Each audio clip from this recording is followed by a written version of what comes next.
Hari uwambajije uko twabona amakuru yisubiyemo duplicates mu rutonde mu buryo bworoshye. Uburyo bworoshye nge nakoresha ni conditional formatting. Icyo gihe iyo ufite amakuru mu mashits atandukanye bisaba ko ubanza yose kuyahuriza muri sheet imwe. Reka twifashishe urugero rw'iyi file ya poverty mapping cells. Hano dufite urutonde rw'utugari tw'umujyi wa Kigali. Tugiye kureba niba mu rutonde nta makuru cyangwa nta tugari twagaragayemo inshuro zirenze imwe. Hano ni urugero twifashishije, nitwirengagize ko utugari dushobora kwitiranwa. Icyo dushaka kureba ni uburyo wabona amagambo yisubiyemo mu rutonde. Icyo dukora turahitamo column yose irimo amakuru dushaka kugenzura ko nta duplicates zirimo. Hanyuma tujye kuri command ya conditional formatting. Highlight cells rules. Tumanuke hasi kuri duplicate values, dukirike hazi no dialog box. Duhitemo format igomba kuba kuri duplicates yabonye.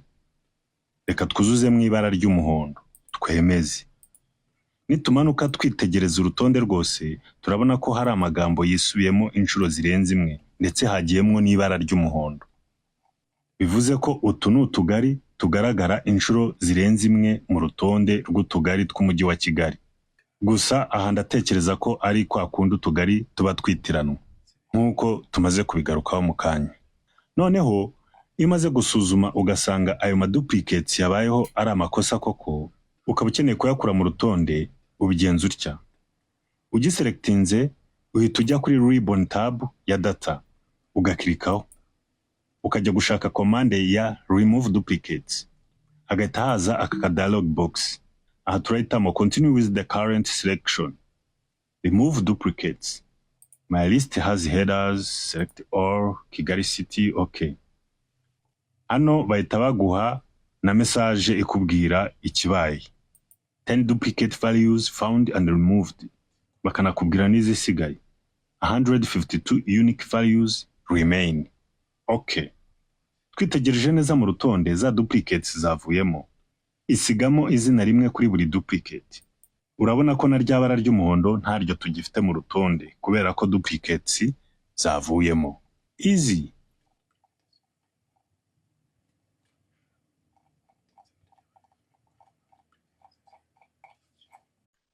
Hari abambajije uko noneho wakura amazina ari muri column imwe ukayashyira muri columns ebyiri mu buryo bworoshye kandi bwihuta. Dore uko bikorwa. Turahitamo select colonne cyangwa se amazina dushaka kwimurira mu makolone abiri. Hanyuma tujye hejuru kuri ribbon tab ya data. Click, tujye kuri command yitwa text to columns.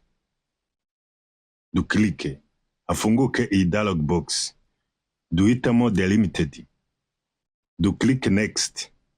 Hanyuma duhitemo ikintu kirimo kugabanya cyangwa gutandukanya amazina yombi muri column ya mbere.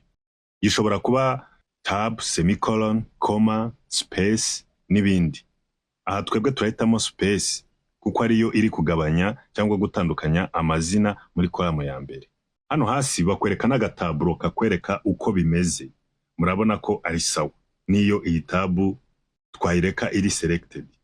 Noneho tugakanda next. Tukajya muri destination.